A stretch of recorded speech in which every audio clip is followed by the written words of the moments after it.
Good morning. Our hand today is going to be pocket jacks. So in this hand, villain 6 opens. Villain 6 in early positions, playing 31-21. His early position stats 28%. VPIP, raise first ins 29%. Looks like he is basically coming in for a raise or possibly a 3-bet. But he is going to be pretty wide. This is 29%. And I'm going to go with it. It's got to be something fairly wide like this. Maybe he's got the offsuit aces and not so much suited kings, but it's wide. It's very wide. Then villain 1 calls. He's playing 16-16. He is definitely a tighter player. Just from the MP, it's 17% VPIP. But his call 2-bet I have is 1 out of 32 times he is called. So I think he is a speculative hand. Could he have raised? Could he have 3-bet? Yes. You can see his 3-bet by position 4 out of 32. He's raised or he's 3-bet in this spot more than he's called. So looking at what kind of hands he has, I'm guessing something like this. This is about 3. This is 3%. I'm thinking pocket pairs, maybe ace jack, king queen, queen jack suited. Like those hands are coming along, which is pretty tight. And then it's on me. What do I do? I think this is a good spot to try to 3-bet here. We have a raise and we have a call. We can kind of set up an isolation raise. We know he has a very wide range. And with that wide range, he should be folding quite a bit. So his fold to 3-bet stats 31%. If we raise and we pick up the pot, hey, that's great. That's 7.5 big blinds right there. If we call, we're going to start to encourage some of these players behind us to call, including this guy who's playing 38% VPIP. If he calls, we won't have position on this hand. So I look at like my range here, and this is a 3-bet or call range. So I think here with this caller, we should probably be 3-betting a little bit more to try to isolate, try to get players to fold. Of course, you could call, but I think we could 3-bet even with like ace 10, ace jack. I think king queen, king jack, queen jack could be thrown in as bluffs. If everyone folds, that's also great. But yeah, I kind of think we should be raising here. We should be 3-betting. I didn't. I called, and that allowed villain 3 to call. Now he's also playing tight. And when we look at his small blind stats, he's 2 out of 27. That's what he's seen a flop with. His call 2-bet is 1 out of 18. I think he is also playing very speculative hands, something like this. So 4 of us end up taking a flop here, and it comes out 4, 6, 7. So 4, 6, 7, 2 spades. We have jack of spades, and villain 6 goes head. Well, villain 3 checks. I think he's going to be checking the entire time. Villain 6 bets 9.7, so 2/3 pot maybe. And villain 1 calls. So what are they doing that with? So villain 6, this guy, c-bet stats 89, 85%. I think he is betting a very wide range of hands, possibly close to 100%. I think any flush draw, any gut shot, both 1 and 2 card bet gut shot, 2 card backdoor flush draws he's betting, and possibly all of his like overcards. So all of the overcards will get us up to 98%, 99%, which I kind of think is realistic. He's just going to be betting, taking a large size, and hoping everyone folds. Do I have a whole lot of information? Nope. Don't have notes on him. So I think that's probably a realistic range, and you can see that he's got a lot of weak hands here. And then villain 1 calls. That's kind of concerning because we don't necessarily expect him to call with just junk, with like ace jack, king queen, queen jack. At least I don't expect him to be doing that. So I think you're looking at, you know, hands like overpairs plus overpair and sets. You got flush cards. I'm gonna color code these. I'm gonna flush cards, maybe a gut shot, and that might be about it. So out of those hands, you're looking at, you know, 80% calling, with most of them being the overpair, and the overpair is 8s, 9s, 10s, jacks. It's not even like queens or kings, or at least I don't think it would be kings or queens. I'd expect him to 3-bet with those hands. So then it's on me, and I think this is the second mistake in the hand. So one, I should have 3-bet pre-flop, but now with that 9, I think I should be raising here instead of just calling. Raising is going to help define my hand. Raising could help protect it. I'd like to get villain 6 to fold.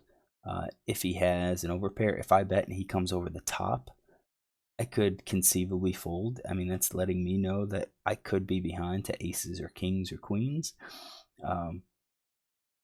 It's possible that he shoves with, you know, the flush draw. I mean, that is entirely possible, but I think I should be raising here. I think calling just kind of is weak. And I think I should be betting with the overpair, and I think I should be betting with like the nut flush draw here. I don't know, nut flush benefits from seeing the next hand. Same thing with like gut shot benefits from seeing the next hand. So if we call with those, yeah, you know what? I don't think we necessarily need to be balanced, or need to have like a strong and a weak range. I think our overpair, I think we call with an 8, maybe call with a 9, but we raise with the jack, jacks and 10s. Definitely, I think just call with the 8s because we have the gut shot, we've got the overs. We could always, you know, back in, you know, pick up some additional equity based on the turn. But I just called, and then villain 3 folded. So villain 3, I think, is looking at just overs, you know, nothing too good. So he's out. And then we see the turn of a king of clubs.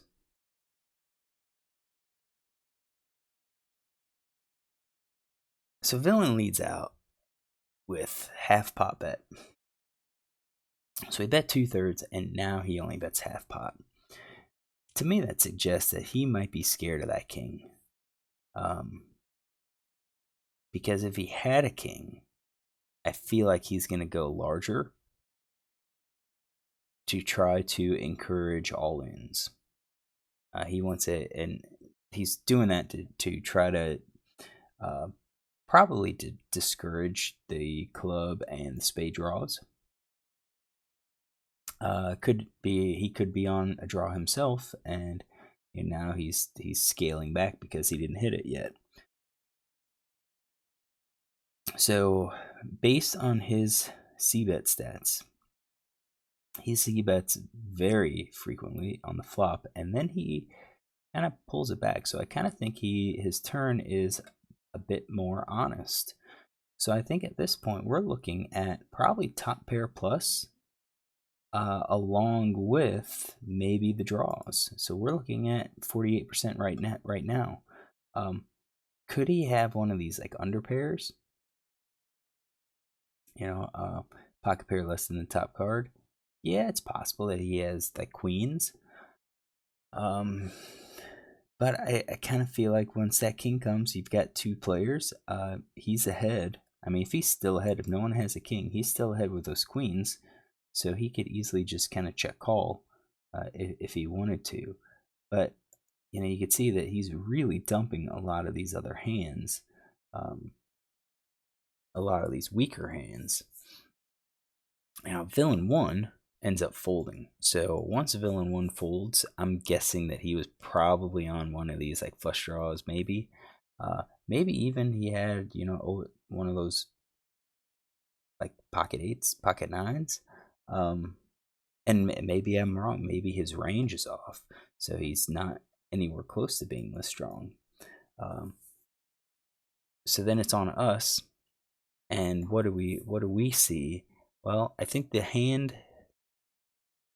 that we're afraid of are these. So again, if we just kind of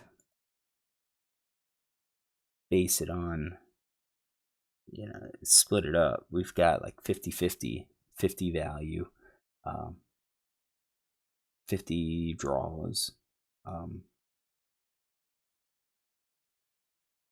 I think we could be behind. So we're getting, we need 25% equity. I think we have it? Possibly.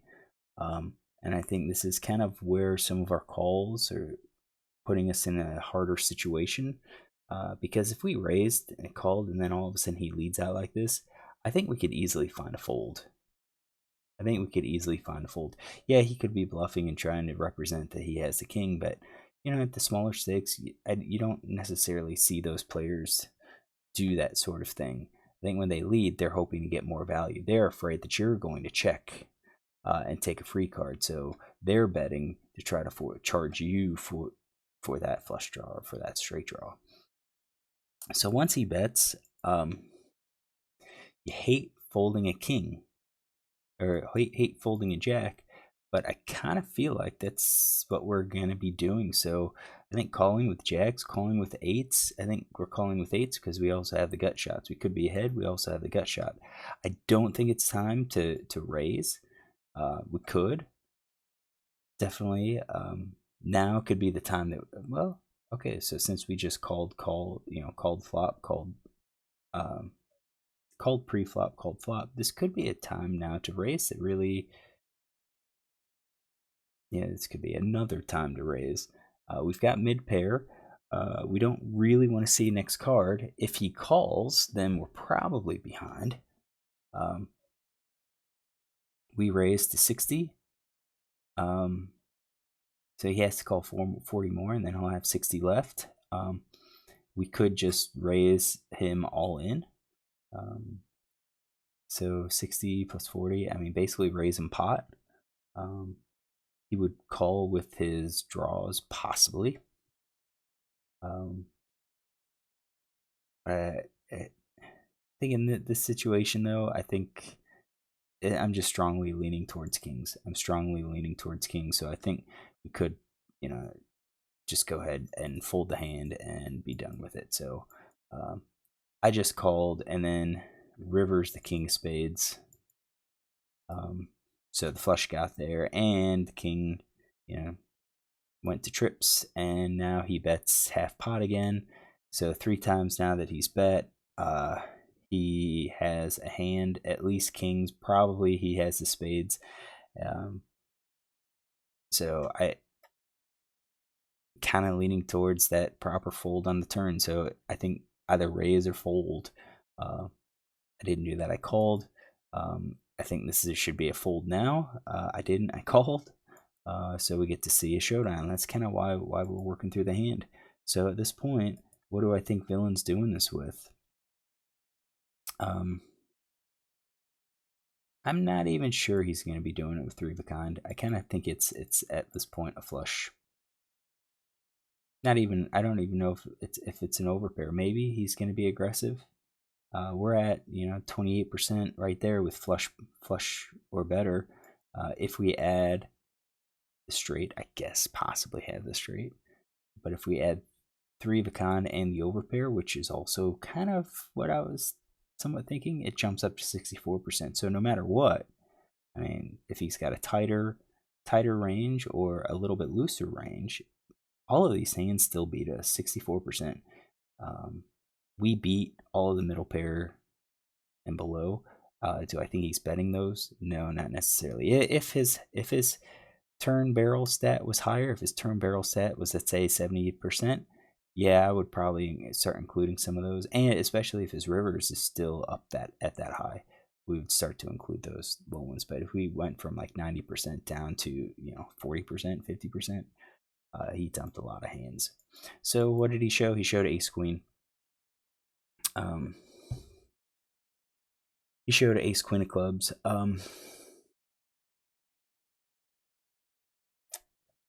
That was in his range. I think a lot of those flushes were in his range. We could probably even narrow it down and say, would he have bet with all of his flushes? Maybe not. Maybe he's only gonna bet with the ace, with the nut flush too, which further defines his hand. Now, how would hand played out if I had raised? So let's talk about different points of the hands. If I raise the flop, I think he's probably going to be calling that, and then we're going to probably end up calling the flop, or he's probably going to end up calling the flop, maybe even check raising the flop. If he check raises the flop, we have so we raise pre-flop, and then we c-bet the flop, and he raises us. I think it's just gonna stink, but we're gonna probably end up losing a stack on this. When we just called, if we raise the flop again, I think he's just calling, but I think once that spade hits, we're gonna be checking behind. We're still gonna lose. I think we save some money on that by taking that approach. If we called the pre-flop, called the flop, and then on the turn raise, he's still going to call, and we still lose, but I think that puts us in a good spot. I think it puts us in a good spot because he has to be the one that draws out, and he wouldn't be getting the full his